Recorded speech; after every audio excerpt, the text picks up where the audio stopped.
Si Taiyo ay isang nalulumbay na ulila na nakatuklas na ang kanyang iniibig noong bata pa ay mula sa pamilya ng mga mamamatay tao. Gayunpaman, nang malaman niya na nanganganib ang buhay nito, lumipat siya upang manirahan kasama ang pamilya nito at nagsanay upang maging pinakamalakas na mamamatay tao para matulungan siya na harapin ang mga kaaway nito sa araw at maging sandigan niya sa gabi. Nagsimula ang lahat ilang araw matapos mawala ni Taiyo ang kanyang pamilya sa isang brutal na aksidente sa kotse. Sa kanilang libing, sinubukan siyang aliwin ng isang matandang kaibigan na nagngangalang Matsumi, ngunit ang pag-iisip na mawawala rin siya ay nagtulak sa kanya na lumayo. Gayunpaman, muling hinawakan ni Matsumi ang kanyang kamay at ipinangakong mananatili sa kanya anuman ang hirap na nagpaiyak sa kanya. Makalipas ang ilang linggo, bumalik na siya sa paaralan, ngunit iniiwasan pa rin niya ang malapit na pakikipag-ugnayan sa sinuman. Gayunpaman, nang dumating si Matsumi at nagbabanta na pilit na ipasubo ang gawa niyang tanghalian sa kanyang lalamunan, kaya't bumitaw siya sa pagpapanggap na matigas na lalaki na parang isang mabait na bata. Habang sinusubukan ni Matsumi na pakainin siya, ang kanilang nakakatakot na principal na si Kyoichiro ay kinain ng omelet at nagsimulang humanga ng labis sa kung gaano kagaling si Matsumi. Habang nasusuklam si Matsumi sa kanya, nagtataka si Taiyo kung bakit siya naniniktik sa isang estudyante. Sabi niya ay mahal niya ang pagluluto ni Matsumi bago niya anyayahan si Taiyo na magkita sila mamaya. Pagkatapos ng klase, nagpakita si Taiyo sa opisina, iniisip na ito ay isang regular na check-up ng estudyante. Ngunit pagkatapos, inilabas ni Kyoichiro ang isang buong album ng mga litrato ni Matsumi. Buong pagmamalaki niyang inamin kung gaano siya ka-obsess sa dalaga at ipinakita pa kay Taiyo ang isang video ng kanyang pagpaparusa sa isang lalaking sobra na ang ginawa. Lakas loob na yayain si Matsumi. Bigla, naglabas si Kyoichiro ng kutsilyo upang saktan si Taiyo dahil sa paglapit nito sa kanyang pinakamamahal na si Matsumi, na siyang nagpatigil kay Taiyo sa takot. Sa sandaling ibunyag ni Kyoichiro na si Matsumi ay kapatid niya, sumabog ang isang flashbang, bomb-alat sa buong silid, habang lumitaw ang isang misteryosong babae na nakaputi at sapilitang kinuha si Taiyo. Makalipas ang ilang oras, nagising siya at nakita si Matsumi, na napapaligiran ng mga nilalang nakakaiba ang anyo, kaya lumukso siya mula sa sopa at nagtanong kung anong nangyayari. Sinabi naman ni Matsumi sa kanya na mag-relax dahil ang babaeng balot sa toilet paper ay ang kanyang nakatatandang kapatid, si Futaba. Ang Rambo na maliit ang budget ay ang kapatid niyang si Shinzo. Si Shian ang eksperto sa teknolohiya ng pamilya, si Kengo ang kakaibang bahaghari. Si Nanao ay isa palang lalaki na nag-mutate sa sarili sa pamamagitan ng mga eksperimento sa lab. Silang lahat ay magkakapatid na gumagamit ng kanilang kapangyarihan upang maging isang pamilya ng especially iya, ngunit tumanggi si Taiyo na maniwala sa kanyang murang bersyon ng kwentong James Bond. Pagkatapos ay dinampot niya ang isang baril mula sa mesa, iniisip na ito ay peke hanggang sa halos maputukan ang sarili at nalaman na nagsasabi ng totoo si Matsumi. Ipinaliwanag nila pagkatapos na si Kyoichiro pala ang pinakamatandang kapatid at ang Saturday Cairo Gojo ng anime na ito. Ilang taon na ang nakakaraan, nanganib ang buhay ni Matsumi sa isang matinding pag-atake, at ito ang nagtulak kay Kyoichiro na maging labis na maprotektahan sa kanya. Kamakailan, nalaman niyang may nagtatangka sa buhay ni Matsumi, kaya't walang habas niyang sinimulang gipitin o tanggalin sa landas ang bawat lalaking kilala niya. Bago pa maunawaan ni Taiyo ang lahat ng impormasyong ito, maraming sistema ng alarma ang tumunog, nagbabala na bumalik na si Kyoichiro. Pagkatapos ay nangako si Futaba na poprotektahan si Taiyo at sinabing hindi na magiging problema si Kyoichiro dahil nailatag na nila ang mga patibong para sa kanya.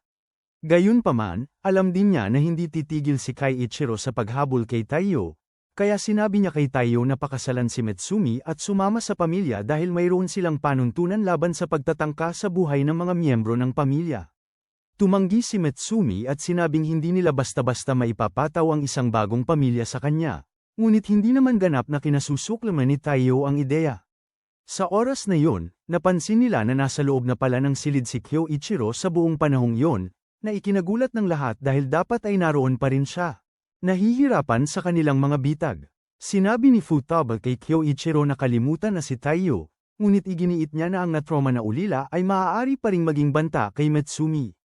Matapos siyang paikuti ni Futaba na parang basahan, sinubukan ni Nano na tamaan ang kanyang mukha gamit ang malaking kamao, ngunit sinabi ni Keiichiro sa kanila na tumigil sa paglalaro, na parang walang saysay ang kanilang mga atake. Nang makita ito, umalis si Kengo kasama sina Metsumi at Taiyo habang patuloy na sinusubukan ng iba na pigilan si Kyoichiro. Matapos niya silang gamitin upang makapunta sa isang farm, nakita niya si Metsumi na pinuprotektahan si Taiyo, ngunit naramdaman niya na may kakaiba. Sa huli, si Kengo pala ang gumagamit ng kanyang kakayahang magbalat kayo upang baguhin ang kanyang hitsura at ni Metsumi habang si Taiyo ay nagtatago sa isang pagpipinta, kasama ang kanilang planong nabunyag. Sinabi ni Metsumi kay Kyoichiro na huminto, ngunit ipinipilit niya na tanging sa kanya lang siya ligtas at nangako na harangan ang sinumang manggahas lumapit.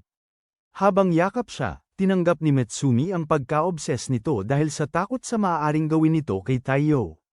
Gayunpaman, lumabas si Taiyo, handang isakripisyo ang sarili, at sumang-ayon na pakasalan si Metsumi para palayain ito mula sa pagka-obses ni Kyoichiro. Nag-alinlangan siya, ngunit matapos ipaalala ni Taiyo sa kanya ang kanilang pangako na laging magkasama, inihagis niya ang singsing. Ngunit, pinigilan ni Kyoichiro si Taiyo gamit ang mga alambre na nagdudulot ng sakit, ngunit matapos isipin ang kanyang nararamdaman para kay Mashum, nilabanan ni Taiyo ang sakit at sinunggab ang singsing, na ikinagulat ni Kyoichiro, sumisimbolo na ang kanilang kasal ay ngayon. Opisyal, habang dumarating ang lahat, tulala pa rin si Kyoichiro sa ginawa ni Taiyo, kaya dumulas si Metsumi sa tabi niya at niyakap si Taiyo na may luha sa kanyang mga mata.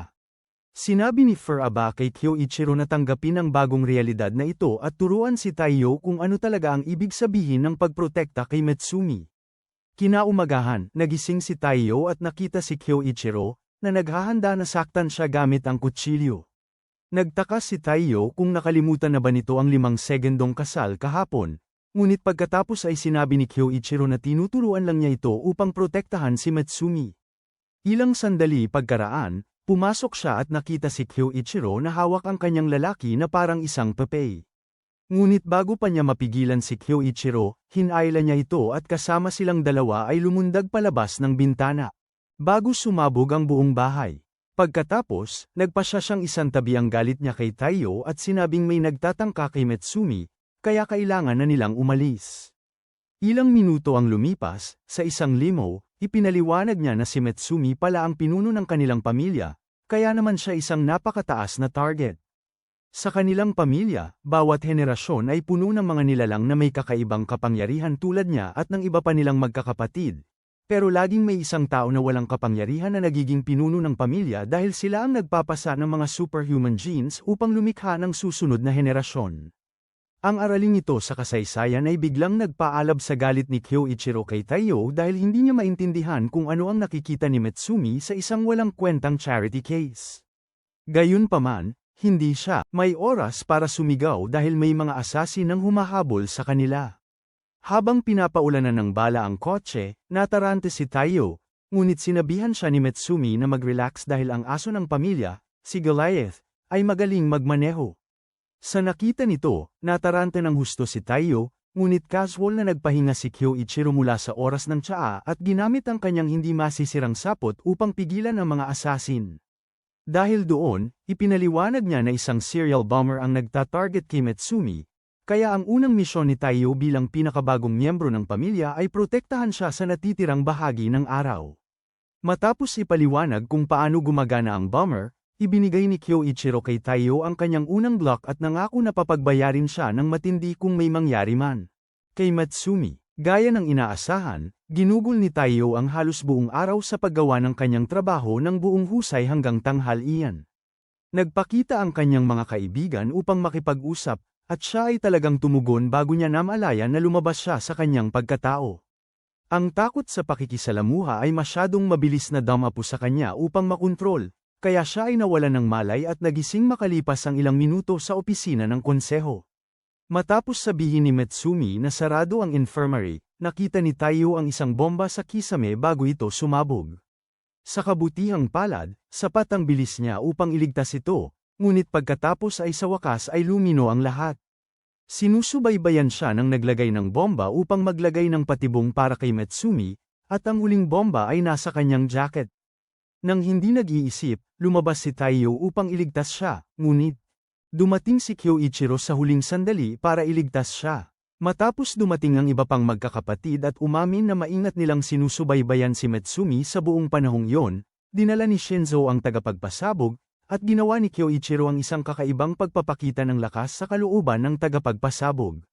Kinabukasan, sa Yozakura Mansion, nakita ni Taiyo ang kwarto ni Futaba at nakiusap sa kanya para sa espesyal na pagsasanay dahil pagod na siyang maging isang kaawa-awang pabigat kay Metsumi. Gusto niyang maging sapat ang lakas para protektahan ito, ngunit sinabi ni Futaba sa kanya na magpreno muna dahil ilang taon siyang nag-aral ng mga pangunahing martial arts na ginagamit nila. Binigyan pa niya ito ng isang maliit na pagsubok para lang ipakita kung gaano siya kalakas. Ngunit patuloy na nagmamakaawa si Taiyo para sa isang mas mabilis na paraan para lumakas. Sa kabila, alam na kaunti lang ang kanyang tsansa, nagpa siya si Futaba na bigyan siya ng pagkakataon, ngunit kailangan niya munang manirahan kasama nila sa loob ng isang buwan. Masayang sumang-ayon si Taiyo, iniisip na ito ay mas madali kaysa isang biglaang pagsusulit sa algebra, ngunit matapos siyang muntik mapahamak sa isang patibong, napagtanto niya na ang manatiling buhay ang tunay na pagsubok. Humingi ng paumanhin si Futaba sa hindi niya pagpapalam na ang buong bahay ay puno ng mga patibong, na masyadong komplikado para sa isang baguhang mangmang na tulad niya. Kinabukasan, sinubukan ni Taiyo na magpahinga pa ng kaunti sa kama at muntik siyang mapahamak dahil sa isang sumasabog na alarm clock. Para bang hindi pa sapat yun, nakatagpo siya ng mas mapanganib na patibong sa labas, at matapos makarating sa mesa ng almusal, tanong niya kay Metsumi kung paano siya nakatagal ng ganoon katagal nang walang kapangyarihan. Lumalabas na kinikilala ng bahay ang mga miyembro ng pamilya at hindi pinapagana ang mga patibong para sa kanila. Bago pa maproseso ito ni Taiyo, umikot ang kanyang bituka sa maling direksyon dahil pala araw-araw silang kumakain ng may lason na almusal para taasan ang kanilang antas ng pagtitiis. Dali-daling tumakbo si Taiyo sa banyo para makaligtas. Ngunit kahit iyon ay nangangailangan ng kasanayan sa pag-hack na parang kay Einstein. Pagkalipas ng 3 linggo, nakagawian na ni Taiyo ang lahat ng mga patibong, na ikinagulat ng iba dahil sila ay inabot ng buwan bago ito maintindihan. Sa mesa ng almusal, hiningi niya kay Metsumi na ipasa ang gatas, ngunit pagkasipsip, nagpetino ang lason kay Taiyo at nagpadala siya sa banyo habang nalulungkot si Metsumi tungkol dito. Gayunpaman, bigla nilang narinig si Kengo na tila nag-aalala at nakita nilang nawala ng malay si Taiyo, kaya mabilis siyang dinala ni Nano sa lab. Nang magising siya kalaunan, sinabi ni Futaba sa kanya na huwag nang magpanggap na matapang dahil gumagamit siya ng panakip butas mula kay Kengo para itago ang kanyang mga pasa. Sinisisi rin niya si Nano sa pagpapaabot nito sa ganoong kalala dahil alam din niya ito, at nang tangkain ni Taiyo na tanggapin ang sisi, sinubukan niyang muling mawalan siya ng malay.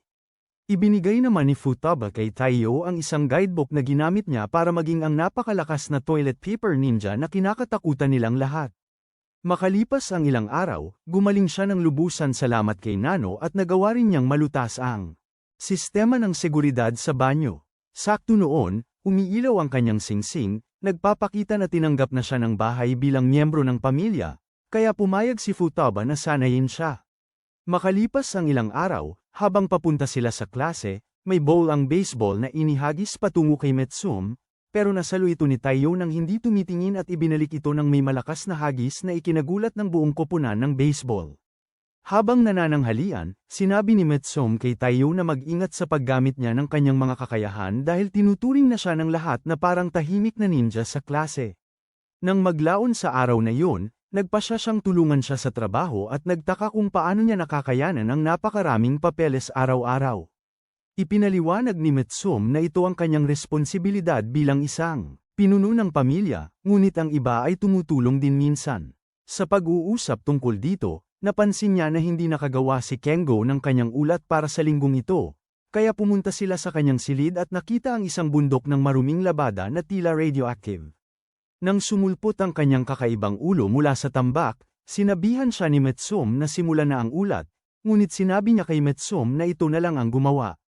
Nang maramdaman ang tensyon, sinubukan ni Taiyo na hanapin mismo ang dokumento ng ulat, ngunit pagkatapos ay ipinakita ni Kengo ang kanyang napakalaking pogo stick at iginiit na hindi niya deserve ang lahat ng trabahong ipinapasa sa kanya. Dahil dito, nagalit si Metsumi at nagpasya siyang disiplinahin siya. ngunit ginamit niya ang kanyang mga kakayahan upang tumakas palabas ng silid. Gayunpaman, kinandado ni Metsum ay lockdown ang buong lugar para mapigilan siyang makatakas. Pagkatapos ng ilang minutong paghahanap sa buong bahay at pagtatanong sa lahat, sa wakas ay nakita nila si Kengo sa isang painting, kaya umalis si Taiyo para habulin siya. Pagdating ni Metsum doon, mag-isa si Taiyo, sinasabing nakatakas ulit si Kengo, kaya sumuko si Metsum at in-deactivate ang lockdown mode.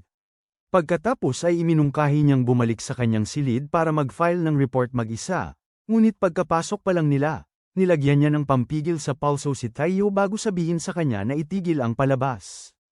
Natural lamang na naguluhan siya, ngunit alam ni Metsum na si Kengo yon dahil hindi kailanman hahayaan ni Taiyo na siya ang maunang pumasok sa isang silid. Dahil dito, naisip ni Kengo ang mga panahong siya ay pinrotektahan siya at ipinaramdam sa kanya na hindi na siya ang dating munting batang babae, kaya inalis niya ang kanyang pagbabalat kayo at tinulungan si Taiyo na kumpletuhin ang pananaliksik.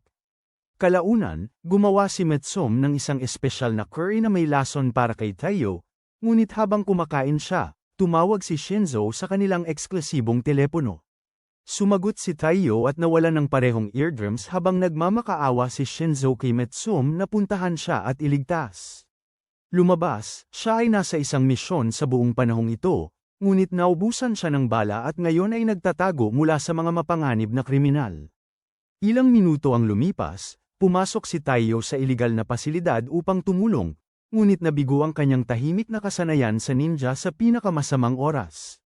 Sa kabutihang palad, nabigyan na siya ni Shinzo ng ilang aralin, kaya ginamit niya yon upang makatakas sa mga gwardya bago makita si Shinzo, na agad yamakap sa kanya at nagsimulang hawakan ang baril ng may pagmamahal. Sakto namang nahuli sila, ngunit bumalik si Shinzo sa kanyang malamig na pagkatao at walang kahirap-hirap na inagaw ang mga sandata ng bawat kalaban sa pasilidad. Gayunpaman, habang tumatakbo sila patungo sa labasan, nabaril si Taiyo sa hita at bumagsak. Pagkatapos ay nagbanta ang isang sniper na babarilin sa ulo si Taiyo, kaya ibinaba ni Shinzo ang kanyang baril.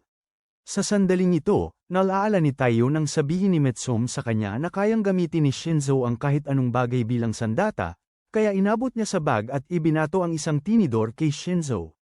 Dahil doon, sinira niya ang rifle ng sniper at binaril ito bago pa makakilos. Habang buhat ni Shinzo si Taiyo pauwi, isang detective na nagngangalang Seiji ang nagtanong sa lahat ng mga tauhan na naiwan sa pasilidad, ngunit wala silang ibinigay sa kanya, kaya sinimulan niyang manakit bago niya pinili si Taiyo bilang susunod niyang puntirya. Kinagabihan, pauwi na si Taiyo nang huminto si Seiji at pinapante siya sa istasyon. Pagdating doon, ipinakita niya ang footage ng lahat ng kamakailang insidente ng pag-espya kung saan sangkot si Taiyo at tinanong kung nakikipagtulungan siya sa isang grupo dahil imposible na nagawa niya ang mga gawaing iyon ng mag-isa. Matapos niyang mapagtanto na gusto ni Seiji ng masamang impormasyon tungkol sa pamilya ni Metsum, nagkunwari si Taiyo na walang alam, ngunit pagkatapos ay sinadya ni Seiji na lagyan ng gamot ang isang baso ng tubig sa harap niya at pinilit siyang inumin ito. Sa kabutihang palad, handa si Taiyo at mayroon siyang isang pananggalang sa lalamunan, ngunit sinimula ni Seiji siyang saktan gamit ang kanyang martilyo. Pagkatapos isandal si Taiyo sa pader, patuloy siyang humihingi ng sagot, ngunit nagpasya si Taiyo at sinabing mas gugustuhin niyang mamatay kaysa mamuhay bilang impormante. Pinuri ni Seiji ang kanyang katapangan at sinubukang bukbukin ang ulo nito, ngunit umiwas si Taiyo, dahilan upang gumuho ang pader at ihayag si Kiichiro. Ang lahat ng ito ay pagsubok upang malaman kung mananatiling tapat si Taiyo sa pamilya dahil si Seiji pala ang nagtatago ng negosyo ng kanilang pamilya mula sa mga awtoridad. Dahil doon, sinabi ni Kiichiro na may misyon siyang kailangang asikasuhin at sinabi kay Taiyo na pumasok na sa paaralan, dahil magdamag silang gising. Kinabukasan, sa klase, nag-alala si Metsum dahil mukhang ospital si Taiyo. Isang emergency na naghihintay mangyari. Doon nga, pumasok si Kiichiro at sinabing siya ang magtuturo sa kanila sa araw na yon.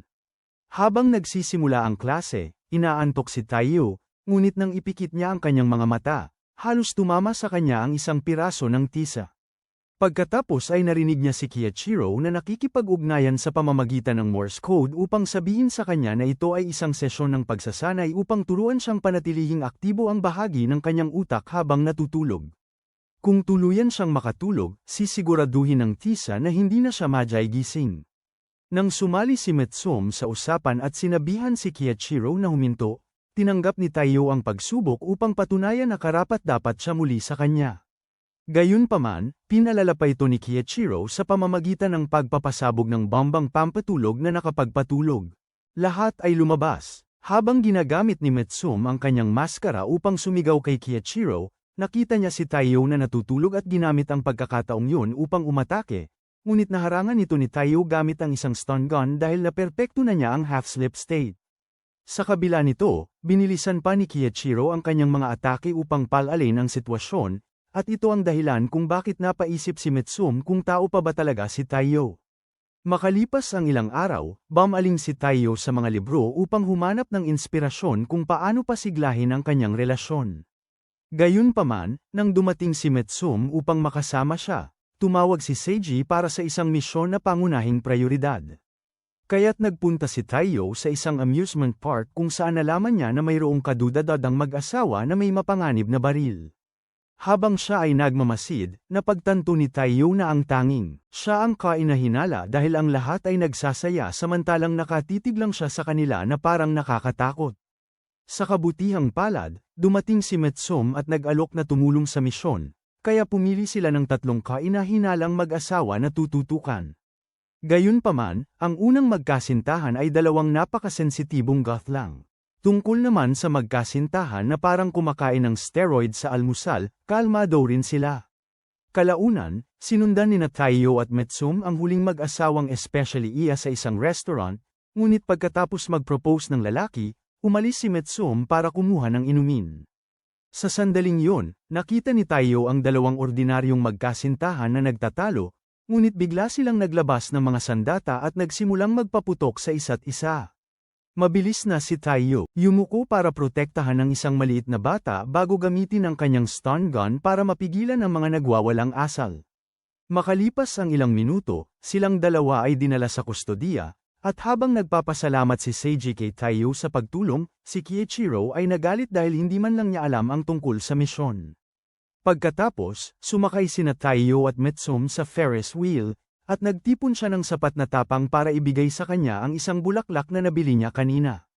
Ipinaliwanag niya na nasira ito sa kaguluhan, pero gusto niya talagang ipakita kung gaano niya ito pinahahalagahan, kaya itinago niya pa rin. Dahil dito, namula si Metsum dahil hindi niya inaasahan na romantikong tipo pala ito, kaya kinuha niya ang rosas at nagpasalamat. Makalipas ang ilang araw, sinubukan ni Shien na magpahinga mula sa isang gaming marathon, ngunit isang hacker biglang lumusat sa kanyang firewall, kaya nag-login siya para labanan sila. Habang tumatakas sila, binunot niya ang plug ng sistema, ngunit nakakuha pa rin ng hacker ng mga file tungkol kay Taiyo. Kinaumagahan, pinilit ni Shien bumangon sa kama para sabihin kay Taiyo ang tungkol dito, ngunit sinabi rin niya na hindi ito magiging problema dahil hindi na-access ng hacker ang mahahalagang impormasyon. Ilang minuto ang lumipas, habang naglalakad papuntang eskwelahan, nakakaramdam pa rin ng kaba si Taiyo nang mapansin niya ang isang umaatake mula sa anino at tumakbo patungo sa isang lambak kasama si Metsum. Sa sumunod na sandali, hinarang niya ang isang sorpresang atake mula sa sumusunod, na pagkatapos ay umamin ng pagmamahal para sa kanya at nagmamakaawang manatili siya sa kanyang kinatatayuan upang maseksak niya ito at magdulot ng matinding pinsala. Matapos suriin ng mas mabuti, Metsum, nakilala siya bilang si Ayaka, isang nakakakilabot na mamamatay tao na tina-target lang ang mga taong may nararamdaman siya at kumikitil ng buhay nila bago pa man ang iba.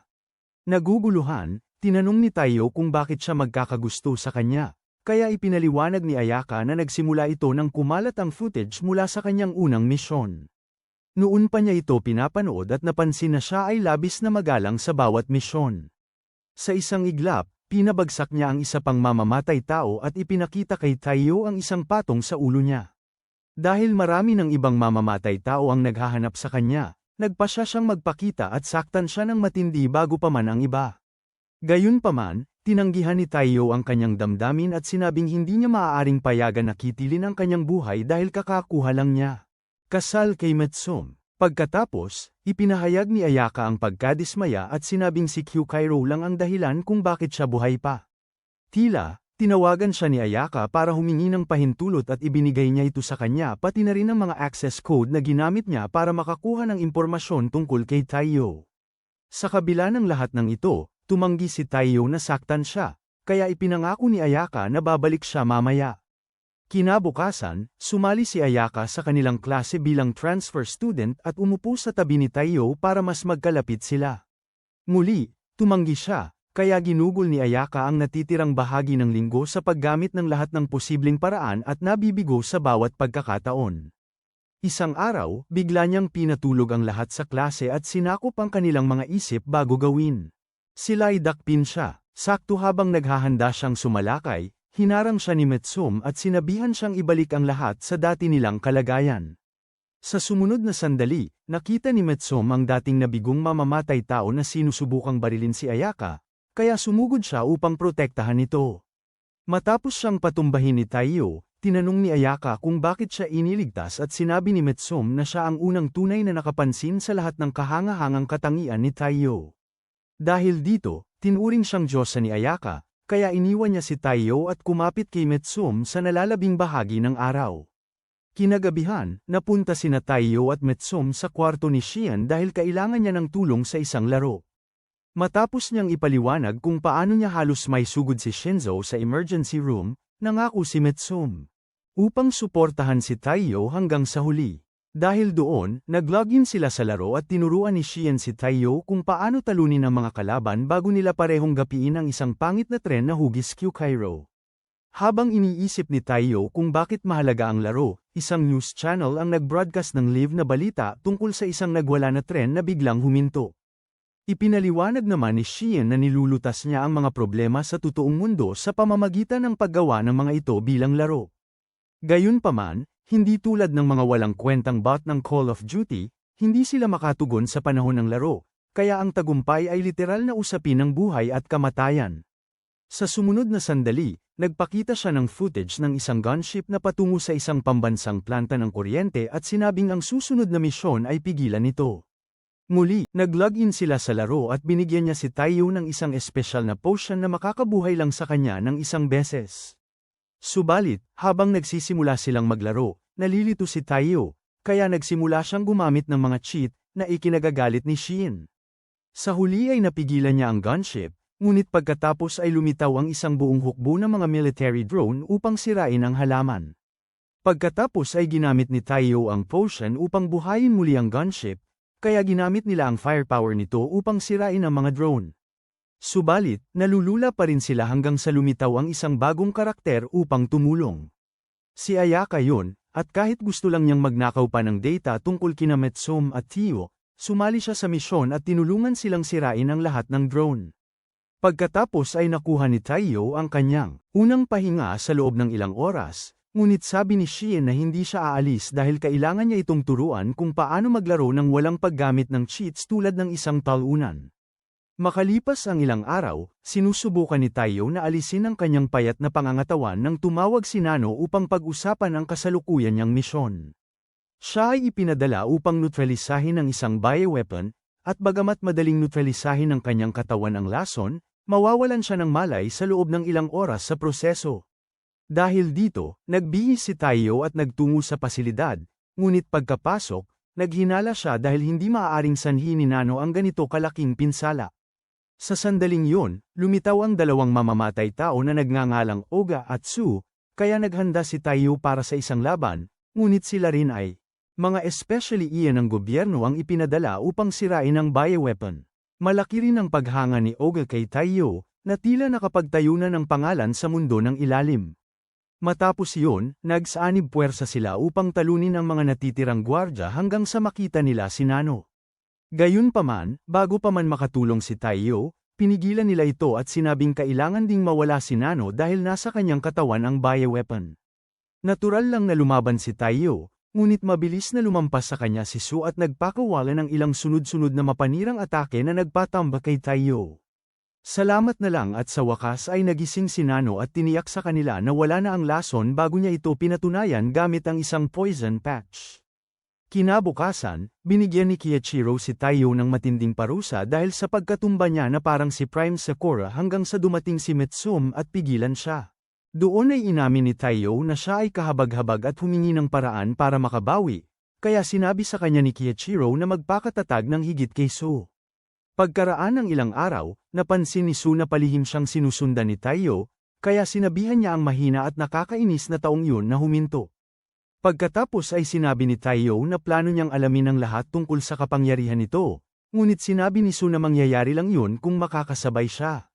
Nang makarating sila sa istasyon, lumipad si Su sa bilis na hindi nakikita, ngunit nakasabay si Taiyo sa pamamagitan ng pagiging parang Spider-Man. Gayunpaman, matapos habarin ni Su ang kanyang damit at gawin siyang parang Japanese Didi, inaresto si Taiyo. Sa kabila nito, patuloy niyang sinusundan si Su at patuloy na naiilantad ang pribadong bahagi ng kanyang katawan sa mga walang kamalay-malay. Publiko, isang araw, nagawa ni Taiyo na makarating sa nightfall ng buo ang kanyang mga damit, kaya nagpa siya si Su na subukan siya sa isang duelo. Tulad ng dati, sumugod siya ng bilis ng liwanag, ngunit nagawa ni Taiyo na umilag, salamat sa lahat ng mga hampas na makapaglalantad sa kanya na naiwasan niya kanina. Matapos marating ni Taiyo ang flow state at makapagtulak pabalik, nagpa siya si Su na seryosohin na siya ng kaunti. Ilang araw pagkaraan, dinala ni Metsum si Taiyo sa parke at pinadala sa kanya ang sapat na supply para makaligtas sa World War III. Hindi siya nagtanong hanggang sa makasalubong nila si Su, na binati ni Metsum na parang matagal ng kaibigan. Matapos niyang ipaliwanag na ang lahat sa mundong ilalim ay nagkakilala na sa isang punto, dinala sila ni Su sa isang cafe kung saan naglagay siya ng kakaibang order. Kinabukasan, inilagay sila ng nagtitinda sa isang sekretong lagusan, at nagsimulang manlaban si Taiyo upang manatiling buhay habang nag-aani si Su ng aura para sa kanyang babae. Pagdating nila sa ibaba, sinubukang daganan ng isang malaking bato si Taiyo, ngunit iniligtas siya ng isang diyosa na may mahalagang kaugnayan sa istorya na nagngangalang Rin. Pagkatapos ay nilantakan niya ang dalang cake habang sinasabi ni Metsum kay Taiyo na siya ang namumuno sa iskuwad ni Su. Matapos sabihin ni Metsum na kasama rin si Rin sa klase ni Kiichiro, sinabihan ni Rin si Metsum na huwag sabihin ang pangalan ng nakakainis na taong yun sa kanyang harapan. Bigla na lang, puwersahang pumasok si Kiichiro at iginiit na palayain si Metsum. Ngunit sinabi ni Rin na mag-isa lang siyang dumating dahil halata namang pagod na siya sa pagkakaroon ng walang hiyang taong kakaiba na kanyang nakatatandang kapatid. Ito ay humantong sa isang matinding labanan sa pagitan nila, kaya sinubukan ni Su na pigilan ito, ngunit siya ay itinaboy lang na parang isang langaw. Sumunod ay sinubukan ni Metsum na mamagitan, ngunit nang sinubukang iligtas ni Taiyo si Metsum, siya ay napuruhan ng mukha mula sa kanilang mga suntok. Gayunpaman, dahil dito ay napagtanto ni Rin na maaari siyang maging isang magandang kaalyado, kaya humingi siya ng tulong dito upang harapin ang isang tiwaling politiko na nagngangalang Yoshimasa. Mayroon siyang 3 nakakatakot na assassin na nagtatrabaho para sa kanya at madali niyang makikilala ang sinuman sa kanila, kaya si Taiyo ang perpektong tao para sa trabaho. Kinaumagahan, nagsimulang magtrabaho si Taiyo bilang bagong katulong ni Yoshimasa, ngunit mabilis niyang pinagsisihan ang kanyang desisyon na magbihis babae. Ang mas masahol pa, si Yoshimasa at ang kanyang mga assassin ay nahuhumaling sa pagsayaw na parabang sila ay nagkaroon ng lagnat ng payaso, kaya kailangan niyang tiisin ang paminsan-minsang pagkabaliw para lang malaman ang kanilang mga plano. Makalipas ang ilang araw, sa wakas ay pinasama ni Yoshimasa si Taiyo sa kanila, ngunit habang sumasayaw, napagtanto ni Taiyo na nakikipag-ugnayan sila sa pamamagitan ng Morse code. Napagtanto niya na plano nilang hadlangan ang sinumang kumakalaban sa mga layuning pampulitika ni Yoshimasa. Kinabukasan, sa isang pagtitipo na puno ng mga kaaway ni Yoshimasa, pinasabog nila ang isang pampasabog, ngunit sumabog ito sa fountain sa halip na magdulot ng matinding kapahamakan sa mga taong naruroon. Pagkatapos nito, nilabas ni Yoshimasa ang isang baril at hinarap kay Taiyo at sinabing matagal na niya itong pinaghihinalaan bago niya saktan. Pagkatapos noon, pinasabog nila ang ikalawang pampasabog, ngunit ang buong lugar ay bamahan ng himulmol. At muling bumangon si Taiyo. Habang sinusubukang umatake ng mga triplets, dumating si Soei upang tumulong, kaya tumakas sila. Ilang minuto ang lumipas, isinakay ni Taiyo si Yoshimasa sa isang sasakyang pang-transporte nang sabihin nitong ang aksidenteng ikinamatay ng kanyang buong pamilya ay planado. Nagulat, agad na humingi si Taiyo ng katotohanan, ngunit tinawagan siya ni Soei upang sabihin na bagong kinidnap lang ang tunay na ministro, ibig sabihin ay mali ang nahuli nila. Sa sandaling yun, naghulog si Yoshimata ng isang hakaw na nagpasabog sa buong bus para makatakas siya.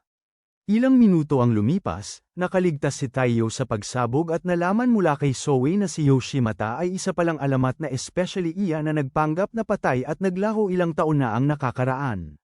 Sa puntong yon, si Yoshimasa ay kakasimula pa lang ng broadcast kasama ang tunay na ministro at sinabihan siyang aminin ang katotohanan sa buong bansa.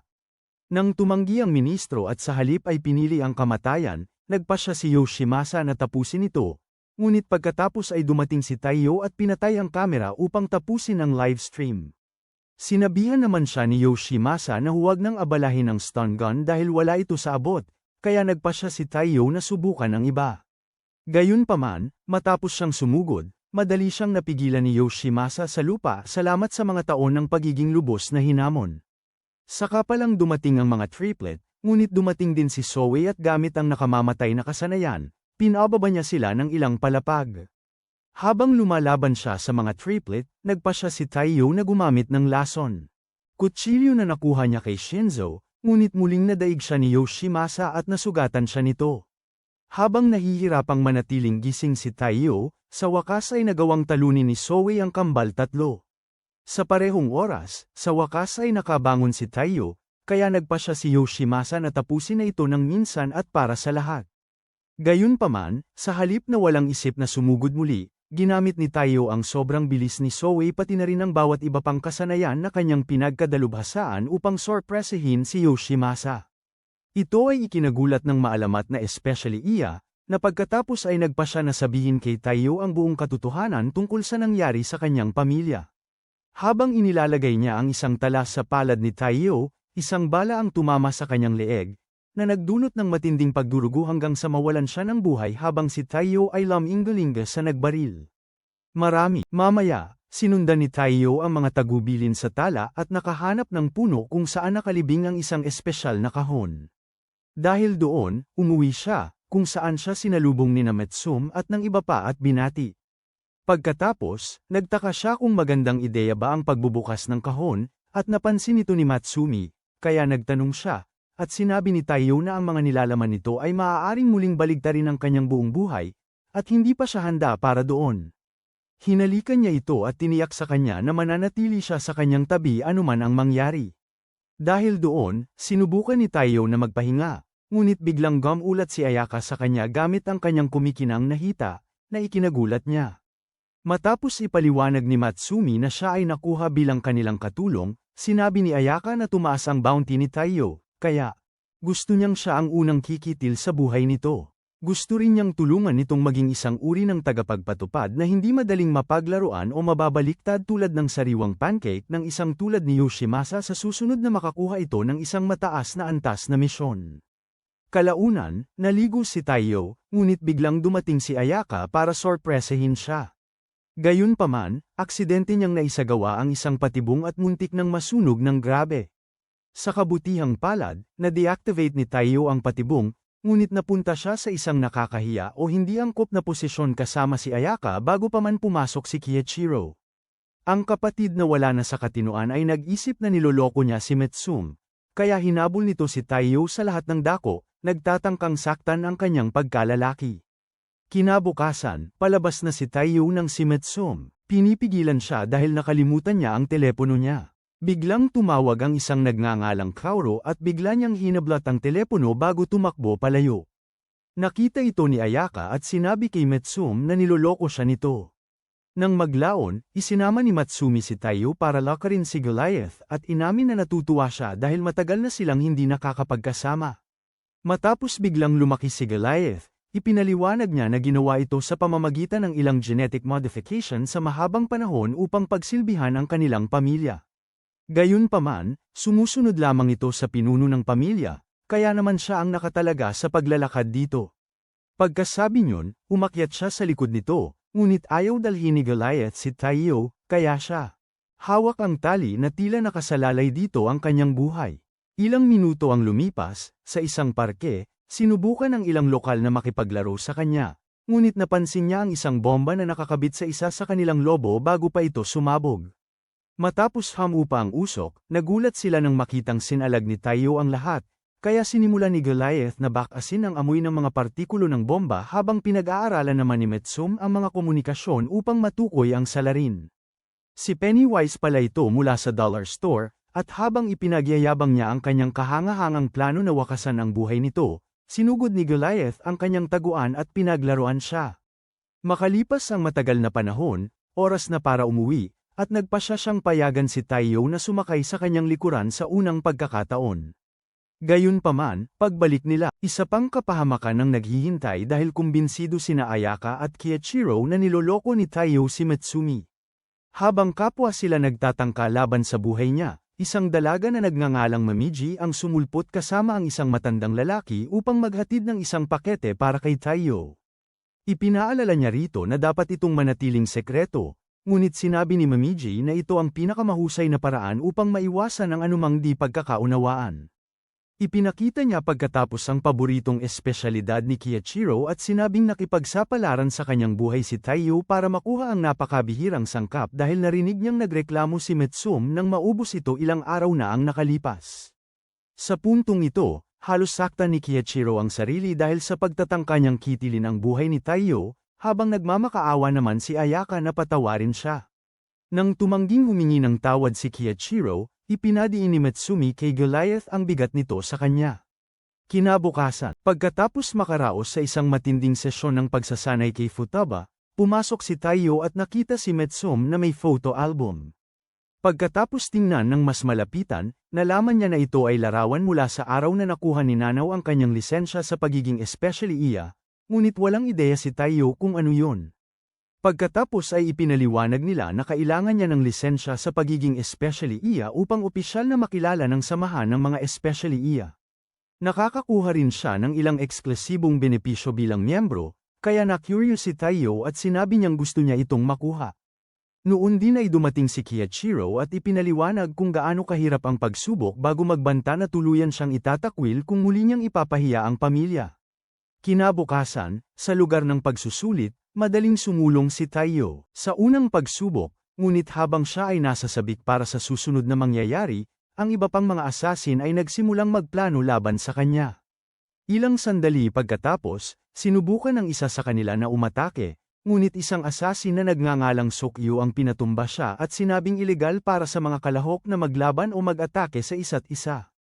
Agad na pinasalamatan siya ni Taiyo sa tulong, ngunit pagkatapos ay inihayag ni Sokyu ang kanyang tunay na intensyon na sasakyan ang pogo stick ni Taiyo. Gayunpaman, habang natatakot si Taiyo sa walang hiyang tao, sinabi ni Metsumi sa kanya na huwag mag-alala dahil alam ng lahat sa asosasyon na si Sokyu ay isang masiglang kakaibang tao lamang.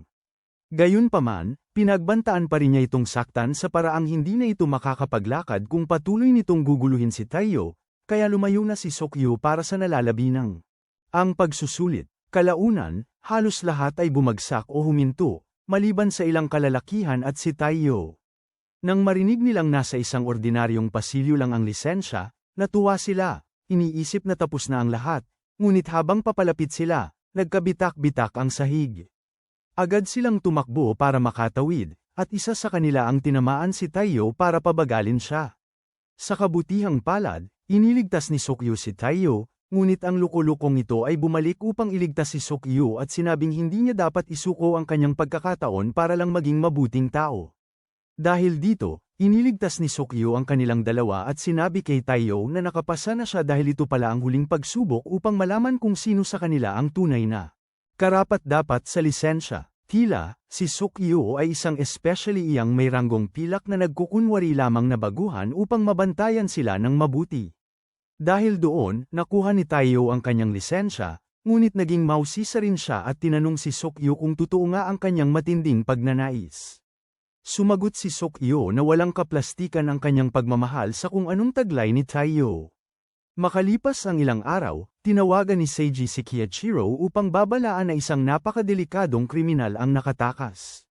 Halos kasabay nito, umuwi si Taiyo, at nakita niya ang isang nakakatakot na matandang lalaki na nagtatago sa kanyang bag. Mabilis na lumabas si Ban at sinabing siya ang kanyang bilas, ngunit tumugon si Taiyo sa pamamagitan ng pagsubok na sirain ang kanyang nalalabing katinoan. Sakto naman, dumating si Mitsumi, at sinasabi sa kanya na si Ban ay lolo niya pala. Nang tanungin niya ang matanda kung bakit ito biglang lumitaw, nakita ni Ban si Ayaka at nakaramdam ng muling pagkabuhay ng kanyang sigla, kaya't sinubukan niya itong akitin. Ipinaliwanag niya kung gaano siya nag-alala matapos marinig ang kasal nina Taiyo at Mitsum, kaya nagpasya siyang dumaan upang makita kung mapoprotektahan ba talaga siya ni Taiyo. Habang sinusubukan niyang umalis kasama si Taiyo, dumating si Kiichiro at hiningi ang dahilan kung bakit siya nakatakas sa piitan sa kabila ng kanyang kasalukuyang misyon.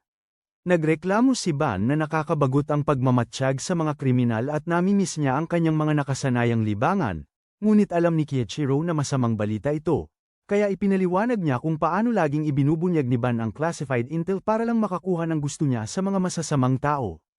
Ito ang nagiging sanhi siyang pabigat, kaya sinubukan siyang hulihin ni Kiichiro, ngunit sinabihan siya ni Ban na itigil ang pag-iisip na siya ay isang Diyos na labis ang kapangyarihan. Matapos makatakas sa mga sapot ni Kiichiro, nagpakawala siya ng smoke bomb at naglaho kasama si Taiyo. Kalaunan, si Taiyo ay nasa isang bar, pinagsisisihan ang kanyang mga desisyon dahil si Ban ay hindi mapigilan sa bawat babaeng lumalapit at wala siyang planong huminto. Matapos mainis, pinirmihan ni Taiyo sa upuan si Ban, ngunit tumalon siya palabas ng kanyang damit, inilalantad ang isang matipunong katawan na ikinamangha ng mga babae. Pagkatapos ay sinubukan siyang pigilan ni Taiyo sa puwersa, ngunit matapos ang ilang minutong pagkabigo, tinanong niya si Ban kung bakit kailangan itong dumalaw sa kanila ngayon sa halip na maghintay na lamang matapos ang kanyang sentensya. Sinabi naman ni Ban sa kanya ang tungkol sa lola ni Mitsum, na tila nagligtas sa kanya mula sa buhay bilang isang bugoy sa lansangan. Ilang sandali pagkatapos, dumating ang kanyang asawang si Keiko at pinigilan siya gamit ang espesyal na posas para hindi siya makatakas. Nang dumating din si Mitsum, inangkin ni Ban na nakatakas siya mula sa bilangguan para lang makita si Keiko, ngunit sinabi ni Keiko na huwag na siyang magdahilan dahil mas pinili niyang magsaya kasama ang iba sa halip na puntahan siya para bigyan ng atensyon ang kanyang matagal nang nangangailangan. Gayunpaman, nagpasya pa rin siyang sumama kay Ban sa kotse ng pulis dahil namimiss din niya ito. Ilang araw pagkaraan, sa isang panaginip, naalala ni Taiyo na nagbiyahe ang kanyang pamilya nang mangyari ang aksidente na nagpabago sa lahat. Pagkagising, siya at nagtungo si Mitsumi sa silid ni Shin, umaasang may natuklasan siya sa aparato mula sa kahon ni Yoshimasa. Sa kabutihang palad, mayroon nga, ngunit nagulat si Taiyo nang ipakita niya ang listahan ng mga taong inimbitahan sa kasal ng mga magulang ni Mitsumi. Nang makita na kasama ang kanyang mga magulang sa listahan ng bisita, labis na nalungkot si Mitsumi dahil akala niya ay kasalanan nilang lahat ang aksidente. Gayunpaman, sinabi ni Taiyo sa kanya na magpakalma dahil mayroon pang ibang dahilan, at sinabi ni Shian ang parehong bagay. Pagkatapos, sinabi niya kay Taiyo ang tungkol sa isang lugar na tinatawag na Library of the Dead at sinabing maaari silang makahanap ng higit pang pahiwatig tungkol sa tunay na nangyari ng gabing yun. Nang maglaon, dumating si Taiyo sa aklatan at nagulat ng ang attendant. Si Mekan, sinisimulang saktan ang mga tao dahil sa pinakamaliit na ingay. Agad niyang naiintindihan ang mensahe at maingat na naghahanap sa aklatan hanggang sa makita niya ang talaan ng aksidente ng kanyang pamilya. Sa kasamaang palad, mga impormasyong nasa ibabaw lang ang lahat, kaya inilalagay ni Taiyo ang aparato para sa huling pagsusuri. Dito niya nalaman na ang grupong responsable sa aksidente ng kanyang pamilya ay tinatawag na Tanpopo. Nang lumaon, sa bahay, sinabi ni Kiichiro kay Taiyo na ang parehong grupo ang naging sanhi ng pagkamatay ng ina ni Mitsumi, at ang tanging sospek na kanilang napansin ay isang doktor na nagngangalang Makoto dahil ang kanyang pangalan ay patuloy na lumalabas sa lahat ng kaso ng pagpatay na nangyari sa panahong yun. Kinabukasan, pareho silang nagbalat kayo at nagtungo sa ospital para sa check-up kasama si Makoto. Lahat ay naaayon sa plano habang natutunan nila ang lahat tungkol sa ospital at sa kanyang opisina. Pagkatapos ng oras ng trabaho, umalis si Makoto, kaya't palihim na bumalik si Taiyo at ginamit ang mga device ni Shian para pasukin ang mga file ni Makoto.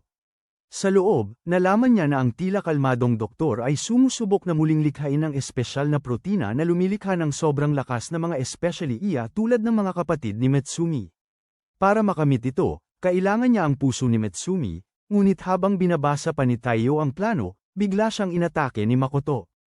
Umiwas si Taiyo at humingi ng paliwanag tungkol sa koneksyon niya sa aksidente, ngunit sinubukan ulit ni Makoto na wakasan ang buhay niya.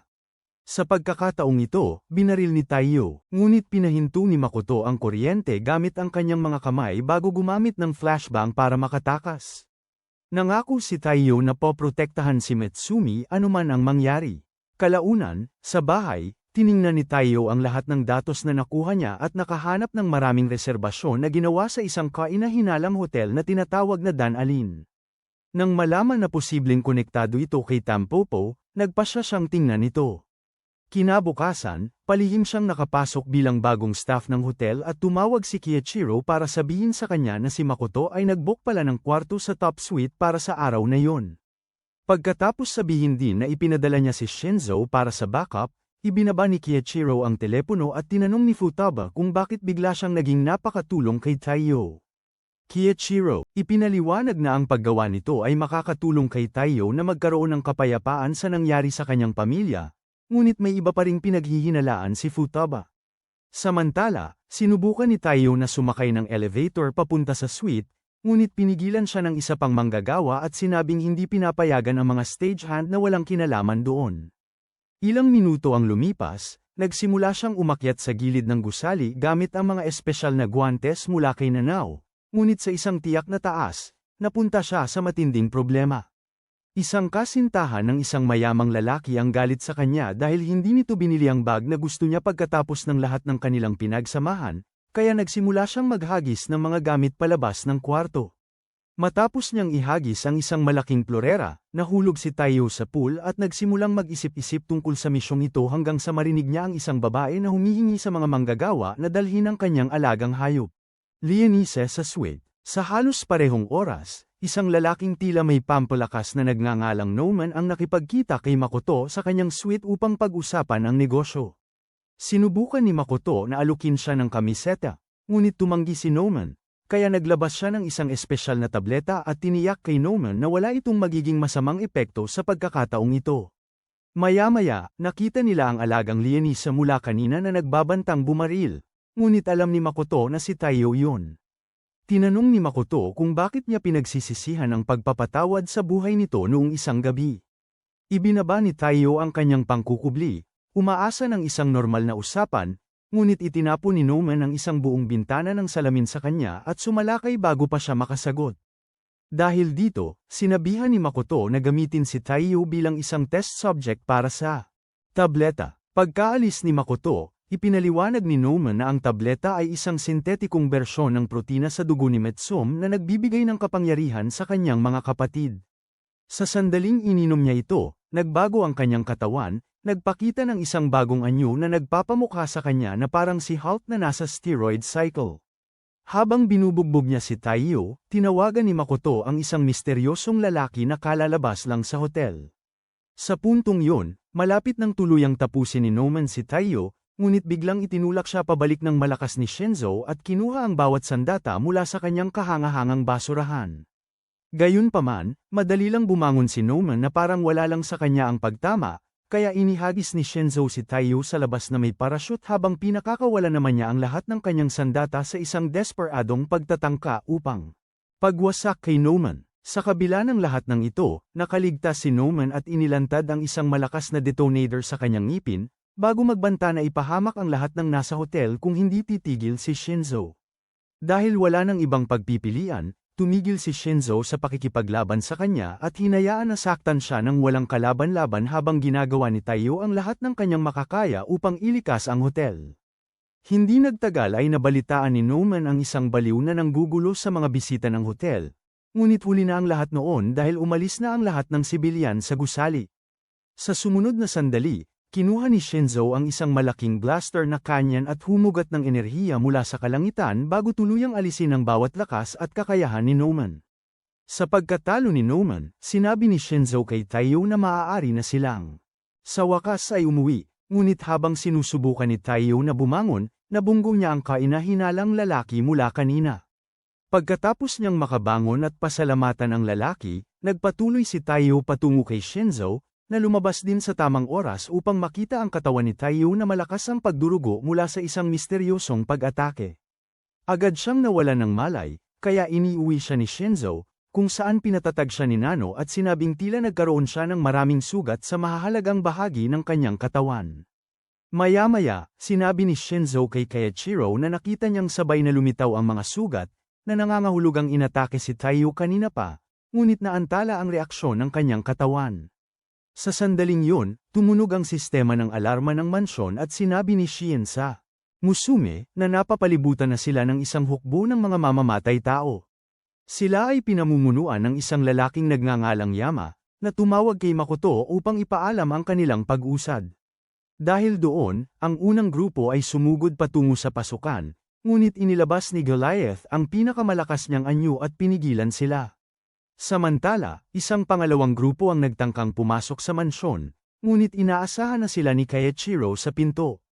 Sa kabila ng pagdama sa malakas na aura mula sa kanya, padalos-dalos silang umatake, kaya ginamit ni Keiichiro ang kanyang matatalim na sapot upang pigilan sila habang inatake ni Goliath ang iba pa. Sa susunod na sandali, mabilis na sumugod si Yama patungo kay Goliath at nagbigay ng isang matinding suntok na nagpatamba sa kanilang dalawa. Sa loob ng mansyon, sa mismong sandali, napansin ni Keiichiro na may sumasagabal sa kanilang komunikasyon. Bago pa siya makakilos, na-activate ang lockdown mode ng mansyon, na nagpasara kina Mitsumi at Tio sa loob kasama si Yama. Dahil tanging taong may singsing ng pamilya ang makakagawa nito, agad na nalaman ni Keiichiro kung sino ito. Ito ay walang iba kundi ang kanyang tatay, si Momo, na nagkaroon lamang ng singsing ng pamilya dahil pinakasalan niya ang nakaraang pinuno ng pamilya. Kasabay nito, pinutol ni Yama ang lahat ng kuryente sa mansyon, kaya nagsimulang bumagsak ang mahahalagang tanda ng buhay ni Taiyo. Natarante si Musume, ngunit matapos maalala ang paliwanag ng kanyang nanay tungkol sa kung gaano kalakas ang kanilang dugo, kumuha siya ng karayom at sinimulan ang pagsasali ng dugo. Sa kabila nito, patuloy pa ring bumabagsak ang katawan ni Taiyo, na siyang dahilan ng kanyang pagiging emosyonal. Para lalong lumala ang sitwasyon, natuntun na rin ni Yama ang silid, ngunit sa sandaling sumalakay siya, inilayo ni Tio si Mitsumi. Nang sumalakay siya, natanto ni Yama na nakatuklas lang pala siya ng bagong uri ng kapangyarihan, kaya sinubukan niyang talunin si Tio, ngunit walang nagawa dahil patuloy na nagpakawala ng malalakas na pag-atake si Tio. Bigla na lang, labis na nagpuno ang dugo ni Mitsum sa kanyang sistema, na naging dahilan ng paghina ng kanyang katawan at nagbigay kay Yama ng pagkakataong matagal na niyang ipinagdarasal. Napansin ito ni Mitsum, kaya niyakap niya si Tio at sinabihan itong mag-focus sa kanyang boses para makabisado niya ang bagong kapangyarihan na ito. Gayunpaman, may ilang segundo na lang ang natitira. Sabi niya mas gugustuhin niyang lumabas kasama ito kaysa hayaan silang gawin ang gusto nila sa kanyang puso. Bago pa siya makabaril, tinabig siya ni Yama palayo. Ngunit nakabisado na ni Tio ang pagkontrol sa kanyang dugo, kaya sinuntok niya si Yama at nag-iwan ng malalim na pinsala sa gitnang bahagi nito. Kasabay nito, inihayag ni Momo na ang pag-atake ay kanyang plano upang pilitin si Mitsum na turukan si Tio ng kanyang dugo. Napagtanto ni Keiichiro na seryoso ang matandang ito, kaya tinanong niya kung bakit kailangan niyang umabot sa ganito kalayo, at sinabi ni Momo na ito lamang ang paraan upang matiyak na maprotektahan ni Tio si Mitsum. Pagkatapos nyon, umalis siya, ngunit tuluyang nawala ng kontrol si Keiichiro at sinira ang kagubatan sa pag-asang mapinsala si Momo sa proseso. Sa kabila nito, casual na hinawakan ni Momo ang kanyang mga sapot at ipinaaalala kung sino ang amo, ngunit nagawa pa rin ni Keiichiro na sunggaban ang singsing bago bumalik sa bahay. Pagdating doon, nakita niyang opisyal nang nawala na sa sarili si Tio dahil ang kanyang katawan ay nahihirapan pa ring tanggapin ang dugo ni Mitsumi. Matapos silang lahat mab-aigo na pigilan siya, ginamit ni Keiichiro ang kanyang mga sapot at sinabing kailangan niyang marinig ang boses ng taong mahal niya. Sinubukan siyang pigilan ng iba dahil nakakatakot ang boses ni Mitsumi, ngunit kumanta pa rin siya kay Tio at naibalik ang katinoan nito. Kinabukasan, nagising si Tio na may matinding pananakit ng pulikat, ngunit nagpasya pa rin siyang pumasok sa paaralan upang hindi siya paghinalaan ng mga tao. Pagkatapos ay iminungkahi ni Mitsumi na sumama kay Nanao sakaling kailangan niya ng tulong, ngunit nalito si Tio at nagtanong kung si Nanao ay maaaring pumasok sa paaralan habang mukhang kakaiba, tila gawa sa laboratorio ni Frankenstein. Gayunpaman, bigla na lang tinurukan ni Nanao ang sarili niya ng kakaibang sangkap na nagpalabas sa kanyang normal na katawan ng tao. Ilang minuto pagkatapos, habang naglalakad papunta sa paaralan, ipinaliwanag niya na ang anyo na nakasanayan ni Tio ay para lang pigilan ang kanyang mga gene na maging labas sa kontrol. Sa mga sandaling yun, nagsisimulang magbago ang kanyang mga tenga, ngunit ginamit niya ang iniksyon at tiniyak kay Tio na wala itong dapat ikabahala. Makalipas ang ilang oras, kasama ni Tio ang kanyang mga kaibigan nang tawagin siya ni Nanaw sa biology lab. Pagdating doon, lubhang nagulat at kinabahan si Tio dahil muling nagbabago ang katawan ni Nanaw, ngunit sinabihan siya ni Nanaw na huwag mag-alala at ipinaliwanag kung paano gamitin ang iniksyon kung sakaling kailanganin niya ulit ng tulong. Pagkatapos lumuwag ang katawan ni Nanaw, isang babaeng nagngangalang Rene ang pumasok habang may dalang sawa at casual na dinaikit ang noo sa noo ni Nanaw upang tingnan ang kanyang temperatura. Ang sobrang lapit na yun ay nagdulot ng mutasayon kay Nanaw, ngunit inakala ni Rene na nilalagnat siya, kaya sinabihan niya itong pumunta sa infirmary at umalis. Sinabi naman ni Nanaw kay Tio na papunta na sana siya sa lab para kunin ang kanyang gamot nang magsimula ulit ang kanyang mutasayon. Nang magsimula itong muli, nagawa ni Nanaw na kontrolin ito bago ipakita kay Tio ang isang serum na magpapatatag at magpapapermanente sa kanyang mutasayon. Ang kapalit nito ay hindi na siya makakapasok sa paaralan o makakapamuhay ng normal, kaya pinigilan siya ni Tio sa paggamit nito at ipinangako na makatulong kung magsimula muli ang kanyang mga mutasayon. Nagpasalamat si Nanaw sa kanya para dito, kaya ginugol ni Tio ang nalalabing bahagi ng araw sa pagbibigay sa kanya ng gamot upang pakalmein ang kanyang katawan. Samantala, bumalik si Rene sa lab upang alagaan ang kanyang mga hayop, ngunit nilunok ng kanyang sawa ang isa sa mga tableta ni Nanaw at nag-mutate. Ilang minuto pagkatapos, tinutulungan pa rin ni Tio si Nanaw nang makarinig sila ng mga sigaw mula sa lab at nagmadali silang tumulong. Pagdating doon, nakita ni Nanaw ang walang malay na katawan ni Rene pati na rin ang isang malaking kaliskis mula sa ahas, na nagpamulat sa kanya sa nangyari. Maya-maya, nagising si Rene at tumakbo palabas upang hanapin ang sawa, kaya nagpa siya si Nanaw na tulungan siya habang nanatili si Tio upang alagaan ang iba pang hayop. Ilang sandali pagkatapos, nasa server room sina Nanaw at Rene na sinusubukang hanapin ang sawa. Kapag sinubukan nitong sugurin si Rene, iniaalok ni Nanaw ang kanyang kamay upang ang kanyang dugo ay makapigil sa mutasayon ng ahas. Gayunpaman, ito ay nagdulot upang muling magkagulo ang kanyang mga selula, kaya dinala siya ni Tio sa mga silid kung saan nagpasya siyang inumin ang permanenteng swero. Itinulak ni Nanaw pabalik si Tio upang pigilan siyang manghimasok, ngunit pinigilan siya muli ni Tio at tinulungan siyang kontrolin ang mutasayon. Matapos siyang paalalahanan ni Tio sa kanilang diskusyon kanina, nagpasya si Nanaw na ipagpatuloy ang pakikipaglaban para sa isang normal na buhay. Sa puntong yun, napansin nila na pinapanood ni Rene ang buong pangyayari, ngunit sinabi niyang ayos lang sa kanya ang mga mutasayon ni Nanaw. Dahil pareho silang natatakot na alam niya ang tungkol sa kanilang pamilya, sinabi ni Rene kay Tio na dapat ay humingi siya ng porma kung siya gustong sumali sa kanyang Animal Rights Club. Pagkatapos, sinabi niya kay Nanaw na huwag isipin ang pag-alis sa eskwela dahil malulungkot siya nang wala ito. Pagkalipas ng ilang araw, pinahinto ni Metsumi ang pagsasanay ni Tio kay Shinzo upang sabihin sa kanila ang tungkol sa mga tiket na napanalunan niya sa isang espesyal na hotel para sa mga mamamatay tao. Nang makauwi sila, natuwa si Kiichiro dahil matagal na niyang hindi nakikita si Metsumi na nakasuot ng swimsuit. Ngunit sinabi ni Futaba sa kanya na huwag masyadong umasa dahil mayroon siyang mahalagang misyon, na nangangahulugang hindi siya makakasama sa kanila sa hotel. Ipinangako naman ni Metsumi na magpaplano siya ng susunod na biyahe kapag libre na si Kiichiro, at ito ang nagpabuti ng kalooban ni Kiichiro. Gayunpaman, nagbabanta siyang ipiprito ng sobra ang longganisa ni Tio kung gumagawa ng anumang masama kay Metsumi. Pagkaalis ni Kiichiro, sumakay silang lahat sa isang family van para sa biyahe, ngunit sa daan, nag-alala si Shinzo tungkol sa kakaibang ruta, kaya tinanong niya si Shion kung alam ba talaga nito ang daan. Sinabi ni Shion na nasa tamang direksyon sila, ngunit pagkatapos ay lumipad ang van mula sa gilid ng bangin, kaya't sinimulan talaga nilang magdasal, iniisip na tapos na ang lahat. Gayunpaman, ginawa ni Shion ang van na isang submarino at ipinaliwanag kung paano hindi mapupuntahan ang hotel sa pamamagitan ng normal na kalsada upang ilayo ang mga ordinaryong sibilyan. Pagdating nila sa resort, kinilala sila ng isang kalabang pinuno ng gang at naghanda para sa isang matinding labanan.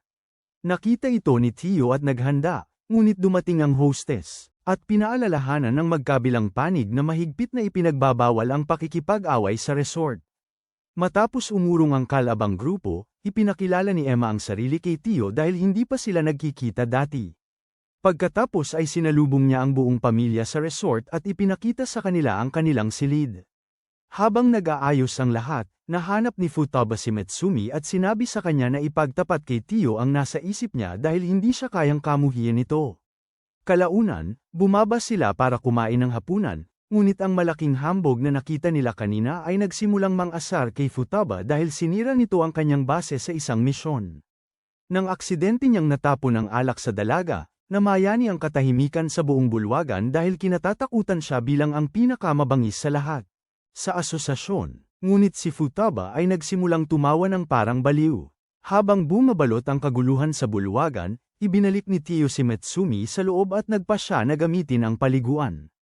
Pagkatapos ay hiniling niya na makasama ito, at habang itinatago ni Tio ang kanyang pananabik, dumating si Kyoichiro, kaya dinala siya ni Emma sa kainan.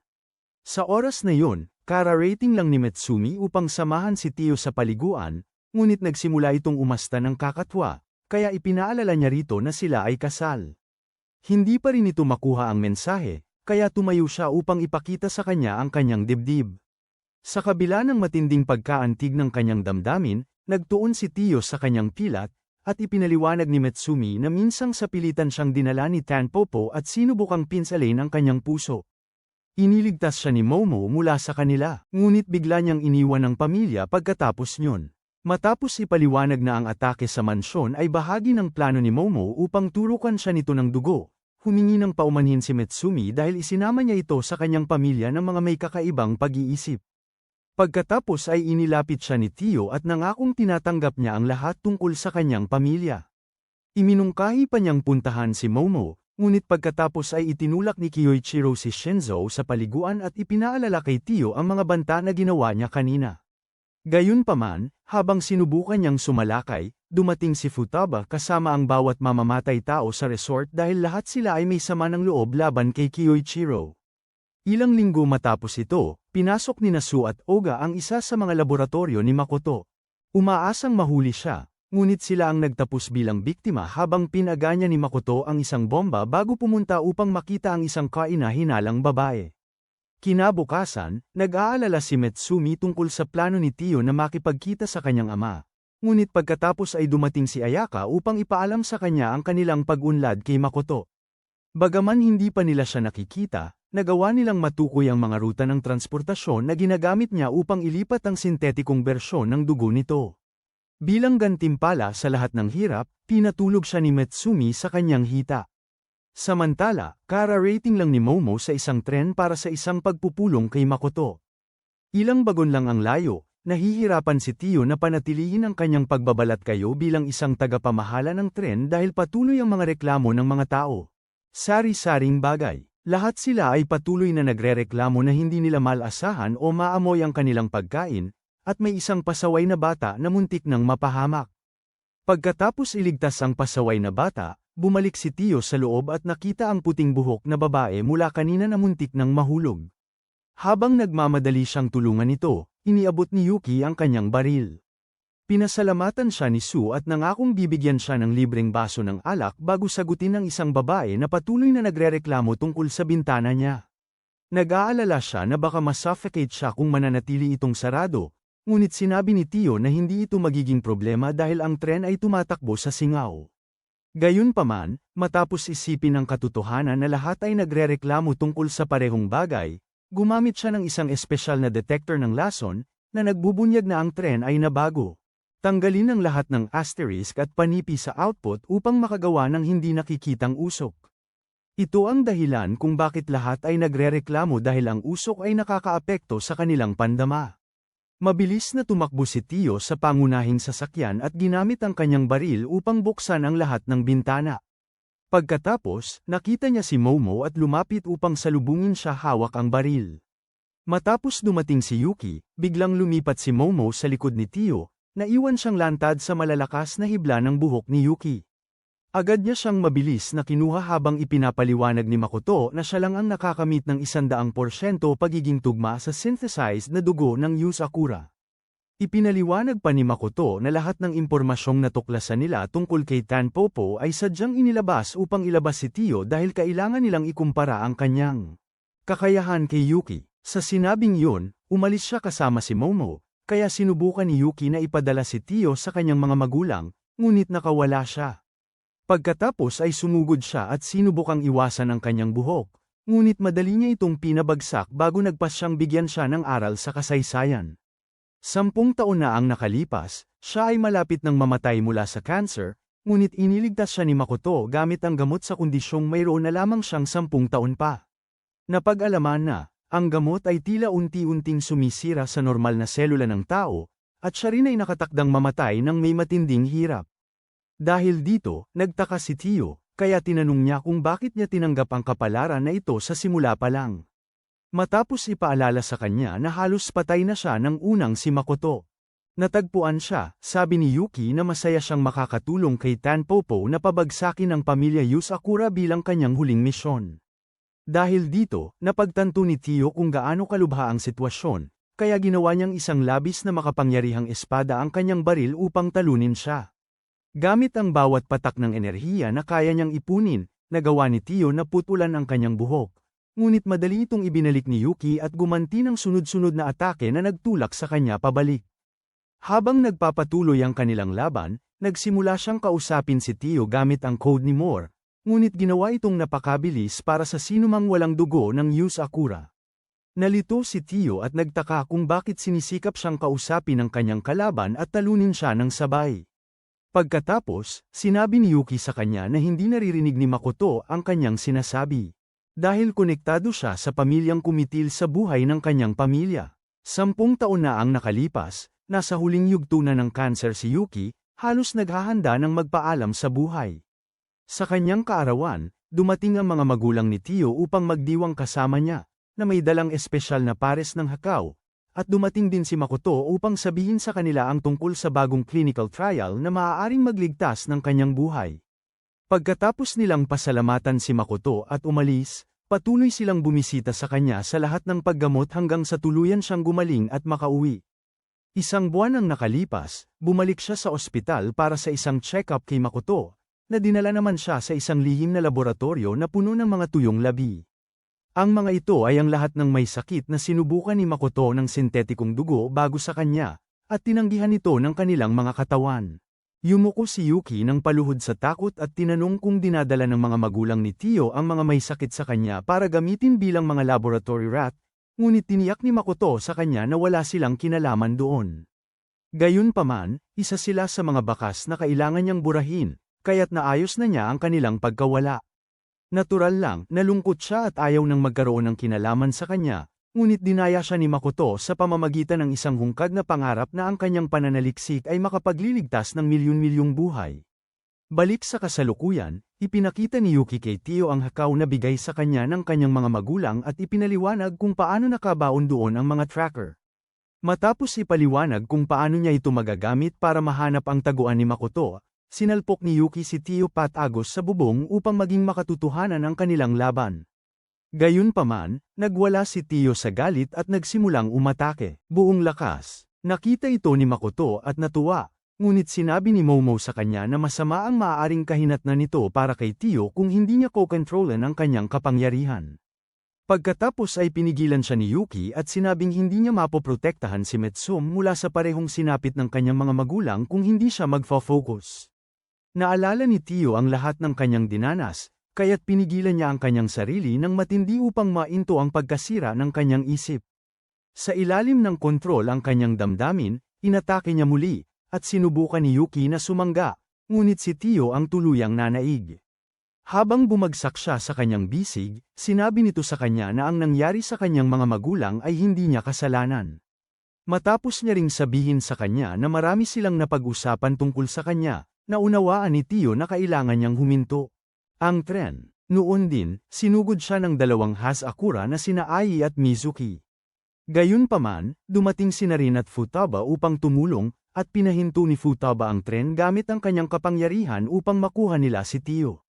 Matapos makatakas sina Ai at Mizuki kasama si Yuki, sinabi ni Rin na nabigo sila sa misyon, ngunit nagpasya si Futaba na pagtuunan ng pansin ang katotohanang nailigtas nila si Tio. Kinabukasan, sa sikretong base ni Makoto sa isla, tinawag niya ang lahat sa kanyang squad ng mga kakaibang mutant upang magdiwang dahil malapit na silang pumasok sa huling yugto ng kanyang plano. Sa halos parehong oras, nagpatawag ng pagpupulong si Rin sa pagitan ng kanyang squad at ng mga Yozakura. Salamat sa hakaw na nakuha ni Tio mula kay Yuki, alam na nila ngayon kung nasaan ang taguan ni Makoto. Kaya ang plano ay magsanib puwersa at talunin siya. Matapos ang pagsang-ayon ng lahat dito, nagpasya si Tio na gugulin ang susunod na ilang araw sa pagsasanay bago ang misyon. Nang maglaon, habang nagsisimula ang iba sa kanilang pagsasanay, sinubukan ni Tio na ibaba ang kanyang baril at nagulat nang makita si Ban. Sumulpot din si Keiko para lang bantayan ang matanda, ngunit sinabi ni Ban na gusto lang niyang tulungan si Tio na buksan ang pinakamalakas na anyo ng kanyang mga bagong kakayahan. Kasabay niyan, ginugol niya ang natitirang bahagi ng linggo sa pagtutulak kay Tio sa kanyang sukdulang kakayahan. Ilang araw bago ang misyon, sinabi ni Ban kay Tio na handa na siyang ganap na makontrol ang dugong Yozakura na dumadaloy sa kanyang mga ugat. Natural lang, nasa sabik si Tio, iniisip na malapit na niyang maranasan ang pinakamagandang training montage sa kasaysayan ng anime, ngunit sinimulan siyang paikot-ikutin ni Ban sa isang hindi pangkaraniwang paraan. Ilang minuto ang lumipas, naiinis na si Tio, ngunit bigla siyang binaril ni Ban sa malapitan. Agad na lumabas si Miyuzumi, iniisip na napatay na ni Ban ang kanyang nobyo, ngunit nagawa ni Tio na pigilan ang bala sa huling sandali. Nakita ni Ban na aktibo na rin ang pangalawang mata ni Tio, ngunit sinabi niya na kailangan pa ring maranasan ni Tio ang tunay na panganib upang ma-unlock ang kanyang mga kakayahan. Dahil doon, binaril niya si Miyuzumi, at muling pinigilan ito ni Tio, ngunit sa pagkakataong ito, gamit ang kanyang mga kamay. Ipinaliwanag ni Ban na kaya niyang patigasin ang kanyang mga sel upang makayanan ang anumang atake. Pero galit si Tio dahil inilagay niya sa panganib ang buhay ni Miyuzumi para lang ipaliwanag yun. Mabilis na humingi ng tawad si Ban at sinabing plano nilang lahat yun ni Matsume, na tila nakasuot ng bulletproof vest sa buong panahong ito. Kinagabihan, labis na pinapakain si Tio ni Miyuzumi, na maghapon gumawa ng maraming masasarap na pagkain para pakainin siya, habang si Rin din ay masarap na kumakain. Kumagat si Oga at labis na nagustuhan, kaya sinabihan niya si So na tikman, pero sinabi ng low-budget David Goggins sa kanila na maging sibilisado naman kahit minsan. Kasabay nito, kinukuhanan ni Kiichiro ng litrato ang pagkain at humahanga sa galing ni Miyuzumi. Kalaunan, napagod si Seiji sa paghihintay at sinubukang kumain. Ngunit pinigilan siya ni Kiichiro at sinabing walang sino man ang pinapayagang humawak sa ginawa ni Miyuzumi para sa kanya. Samantala, hinamon lamang ni Futaba si Ban sa isang duelo, ngunit sa ilang kadahilanan, si Kengo ang napatalsik palayo. Pagkaraan ng ilang minuto, lumakad si Tio patungo sa isang puno ng cherry blossom at nagulat nang ito ay nagpaaktibo sa kanyang pamumulaklak. Pagkatapos ay dumating si Keiko at ipinaliwanag na ito ay nasa kanilang pamilya na sa loob ng ilang henerasyon. Ang puno ay may bahagi ng espesyal na Yozakura gene na dumadaloy dito, at madali itong tumugon sa kanya dahil pinag-aaralan pa rin niya kung paano kontrolin ang kanyang mga kapangyarihan. Talaga nga palang ginagawa nilang ritual ang pagtulog sa ilalim ng puno bago ang anumang mahalagang misyon dahil pinupunan nito ang anumang nawala ng enerhiya pati na rin inihahanda sila sa isip para sa mga laban sa hinaharap. Sa pagkawala niyan, sinubukan ni Keiko na pakainin siya ng ilan sa kanyang espesyal na putahe, ngunit nagalit si Ban at sumugod patungo sa kanila. Habang sinubukan ni Tio na umatras, may naramdaman siyang tumusok sa kanya at lumingon upang makita si Sukio, na agad siyang sinubukan na akitin. Bago pa makasagot si Tio, hinawakan ni Sukio ang kanyang baywang at inalok siyang pakainin ng kanyang espesyal na omelet, ngunit sumulpot si Ayaka upang paghiwalayin sila. Matapos sabihing malamang ay sinusubukan siyang lasunin ni Sukio, inalok niya si Tio ng ilan sa kanyang omelet. Sa sandaling yun, sinabi ni So na ang kanyang omelet ang pinakamahusay, ngunit pinatahimik siya ni Ban dahil walang gumagawa ng omelet na mas mahusay kaysa kay Keiko. Natural lang na dumating si Kiichiro dala ang omelet ni Mitsum. Kaya hiniling nila kay Tio na tikman at magpasya kung alin ang gusto niya. Para ayusin ito, mabilis na nilunok ni Tio ang lahat at pinasalamatan silang lahat sa pagkain. Kasabay nito, si Makoto ay nag-host din ng all-you-can-eat buffet sa kanyang taguan dahil ilununsad na nila ang kanyang huling plano. Kalaunan, lumapit si Metsom para bigyan ang lahat ng pampalakas loob dahil ito ang maaaring pinakamapanganib na misyon na kanilang nagawa. Pagkatapos niya, dinala ni Kiichiro si Tio sa lugar kung saan nakalibing ang kanilang ina. Pagkatapos ay ipinaliwanag niya na ang kanyang katawan ay wala doon dahil nawala siya noong gabing sinubukan ni Tanpopo na kuhanin. Matsum, simula noon, gumagawa sila ng malalaking pag-unlad sa produksyon ng Hazakura, na ang ibig sabihin lang ay ginagamit nila ang katawan ng kanilang ina. Dahil doon, sinabi ni Kiichiro na kailangan nilang bawiin ang katawan ng hindi nalalaman ng iba. Ngunit nalito si Tio at tinanong kung bakit niya ipagkakatiwala sa kanya ang isang napakahalagang bagay. Ipinaliwanag ni Kiichiro na mababaliw ang iba kung malaman nilang ginagamit ni Tanpopo ang katawan ng kanilang ina para gumawa ng droga sa isang liblib na laboratorio. Habang sinusubukan niyang babalaan si Tio gaya ng dati, pinagsabihan ni Futaba ng masinsinan ang kanyang halos walang laman na utak at dinala siya palayo habang binibigyan ni Metsom si Tio ng swerte para sa misyon. Kinabukasan, narating nila ang himpapawid sa itaas ng taguan ni Makoto at kaagad nagbabala si Chacha, isang mutant na nerd. Si Makoto at ang iba pa, habang nagtataka siya kung paano sila nakapunta sa likod ni Goliath at sumugod upang simulan ang misyon. Sinubukan ni Shion na i-hack ang kanilang mainframe, ngunit sinalag ito ni Chacha sa pamamagitan ng labanan ng talino. Sa kabila nito, ay nasa sabik si Makoto dahil sa wakas ay makikita na niya ang isang dalagang nagngangalang Akay na ginagamit ang kanyang kapangyarihan sa pinakamataas na antas. Sa puntong yun, malapit nang marating ni Goliath ang pasukan, ngunit lumitaw si Akay at umatake gamit ang isang malaking nagniningas na kamao, na ipinaglihis ni Futaba patungo sa pasukan. Habang nagmamadaling pumasok si Tio at ang iba pa, namataan ni Futaba ang paparating na karagdagang puwersa, kaya sinabihan niya si Goliath na harapin sila habang siya naman ang haharap kay Akay. Pagkatapos, hinarang din ni Futaba ang isa pang atake ni Akay. Sinusubukan ni Ai na palakasin ang loob niya, ngunit sinabi ni Akay na itabi na lang yun para sa kapwa niya mahina. Sa kabilang banda, sinabi ni Makoto kay Chacha na tumawag ng mas maraming karagdagang puwersa, ngunit sinabi ni Chacha na hindi na sila makatawag ng iba dahil sinira ni Keiko ang kanilang mga radio transmitter. Sa sandaling ito, isa pang may kura na nagngangalang Aonuma ang nagpasya na sumali sa laban, ngunit nag-alala si Ai.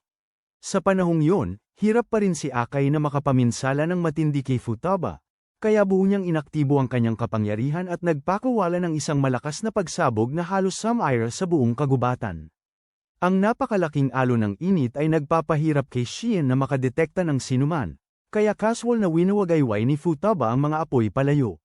Dahil dito, napagtanto ni Akay na ito ay isang huling laban sa boss, kaya nagpasya siyang pagurin si Futaba.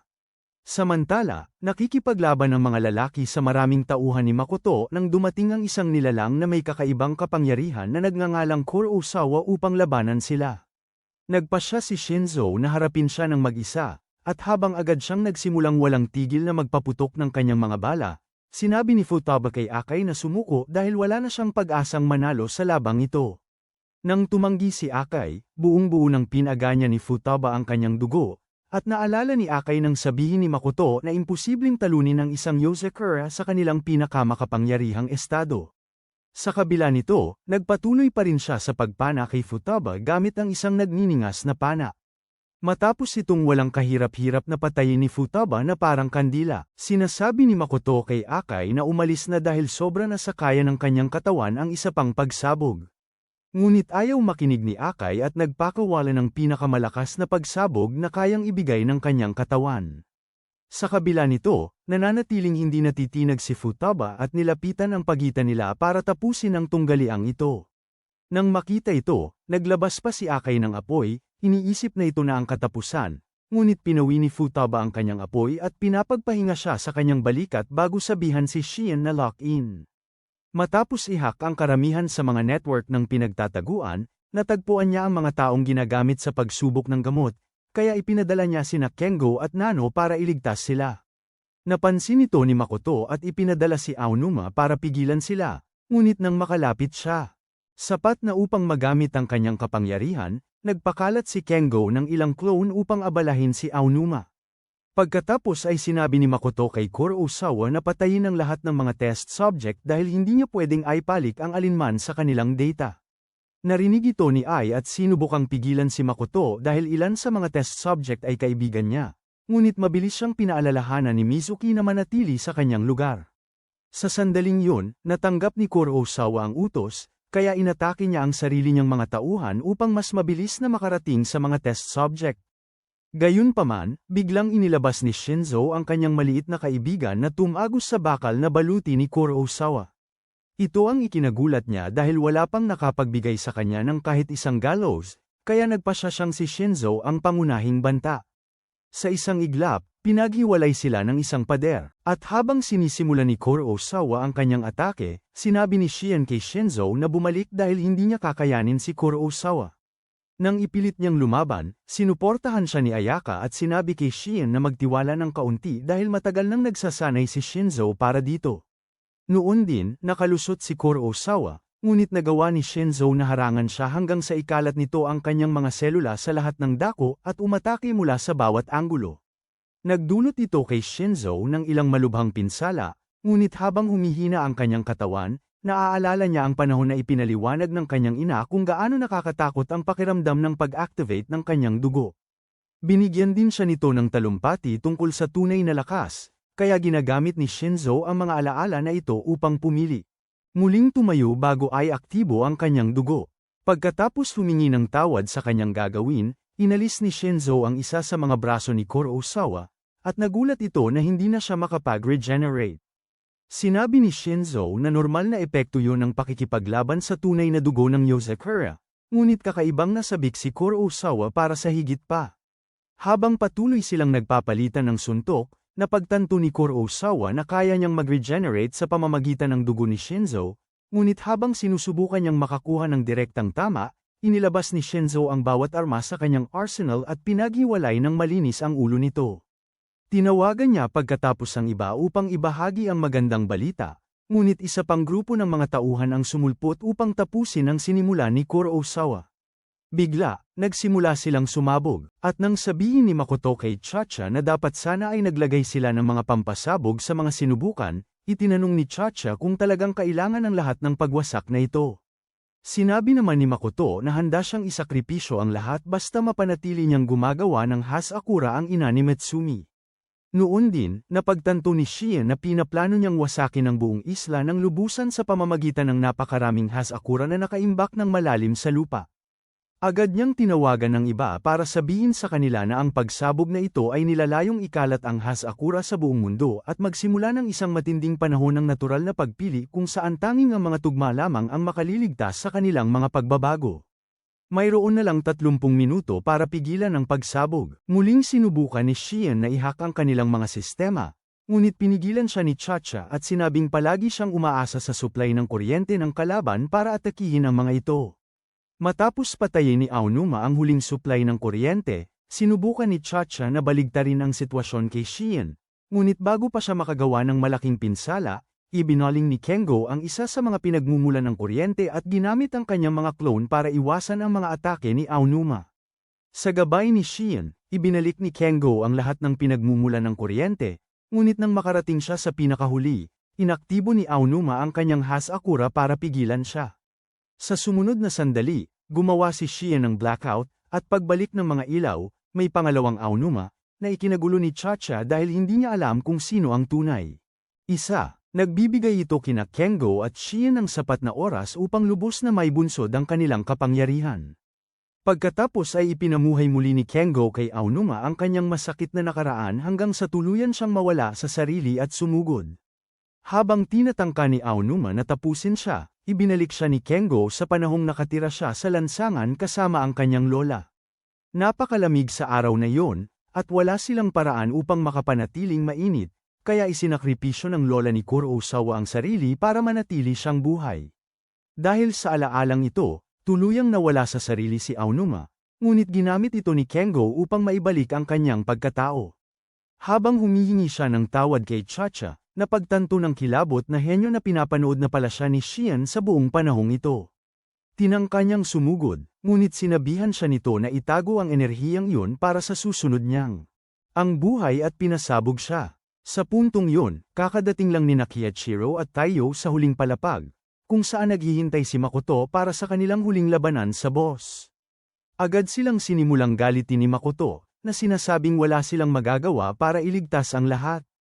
Nahulog si Taiyo sa patibong at sinubukang umatake, ngunit pinigilan siya ni Kiichiro dahil ang katawan ni Makoto ang getilyo, na inayos upang magsimula ng mga pagsabog kung anuman ang pinsalang idulot dito. Matapos siyang purihin sa pagkaunawa, sinabi ni Makoto na huli na sila dahil nahuli na si Nanao. Ilang segundo bago ito, katatapos lang tulungan ni Nanao ang mga test subject na makatakas, ngunit bigla siyang sinalakay ni Ahi bago si Mizuki.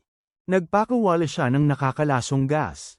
Matapos inutralize ang lason, tiniyak sa kanila ni Nanao na makakatulong ang kanyang pananaliksik upang mamuhay sila ng normal, kaya hindi na sila aasa kay Hazakura, ngunit tumanggi si Mizuki na makarinig ng isa pang salita tungkol dito dahil galit siya sa mundo sa pag-iwan sa kanyang pinakamababang kalagayan.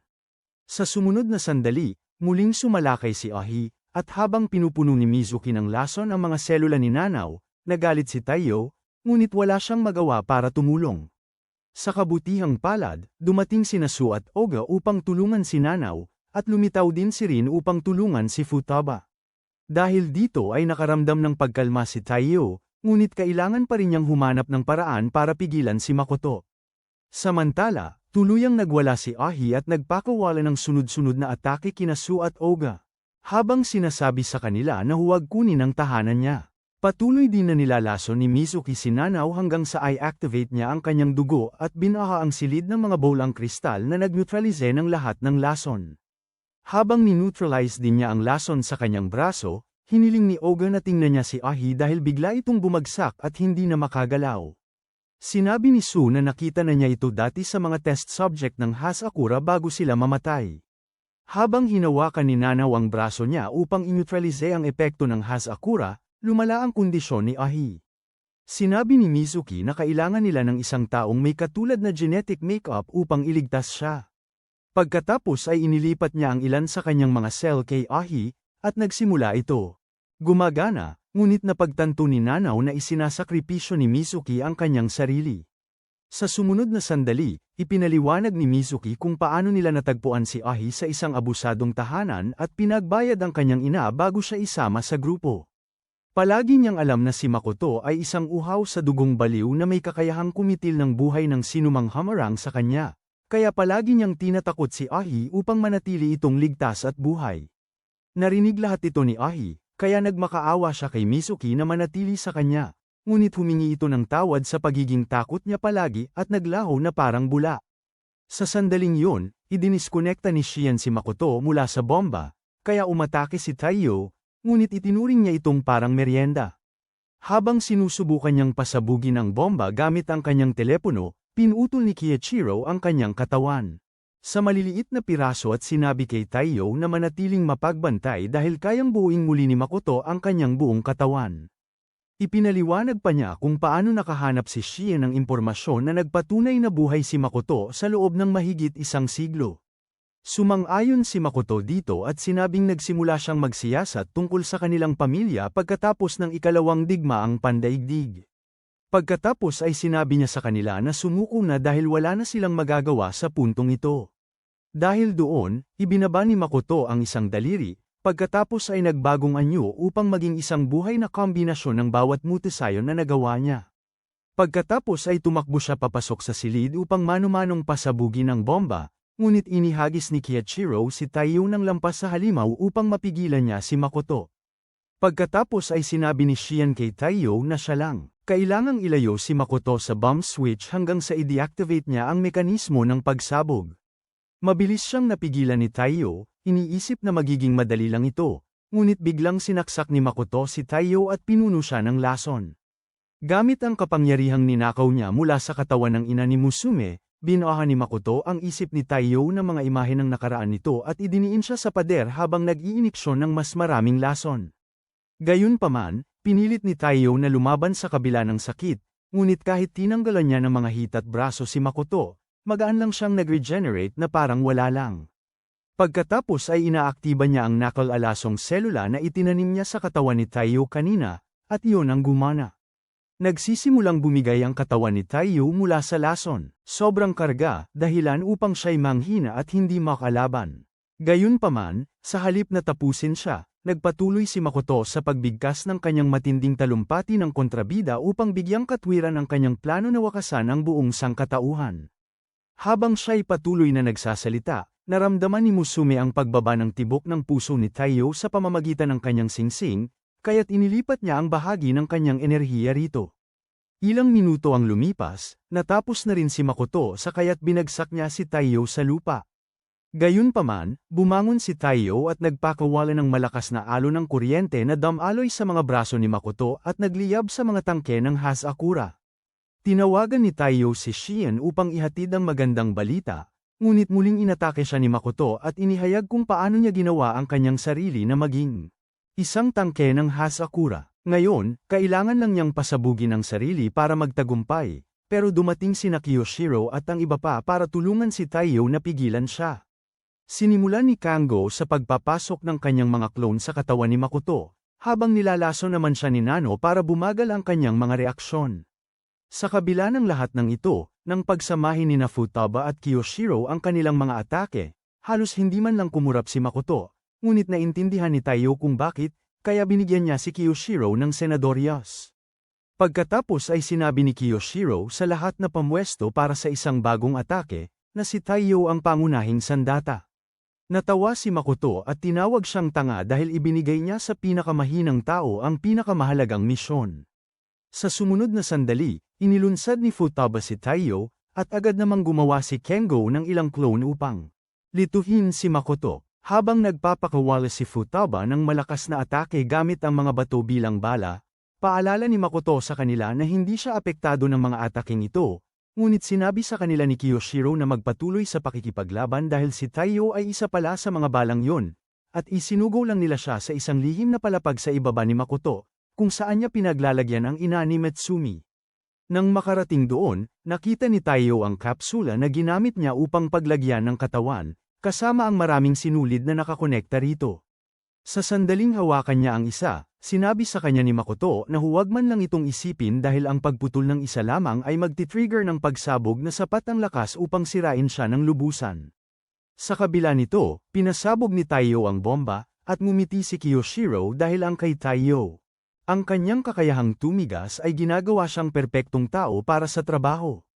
Gaya ng inaasahan, nakaligtas siya sa pagsabog. Ngunit sinubukan pa rin ni Makoto na pasabugin ang kanyang sarili, kaya nagsaanib puwersa silang lahat upang pigilan siya.